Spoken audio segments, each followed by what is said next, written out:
कभी कभी अज्ञानी जीव ऐसा कहते हैं कि देखो इसको ऐसा क्यों हो रहा है, तो भगवान क्यों नहीं बचा लिए? कर्म का भोग है, जीव अपने कर्म का भोग भोगता है। वो कुसुम से भी कोमल हृदय का, वज्र से भी कठोर हृदय का है। जो कर्म जैसे करता है उस जीव को वैसे ही भोगना पड़ता है, वैसे ही भोगना पड़ता है। फिर लोग प्रश्न करते हैं कि कहते हैं भगवान तो चराचर जीव के स्वामी है, उन्होंने इस जीव को क्यों नहीं बचा लिया?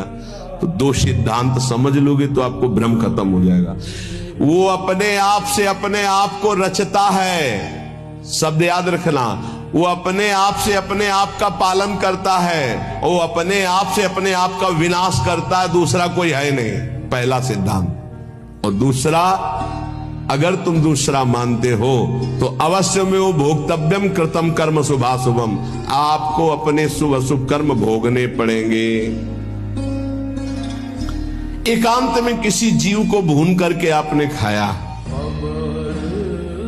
अब आपको चौड़े पे भूनेगा कर्म, आपका चौड़े पे जला के तुम्हें राख कर देगा पक्का।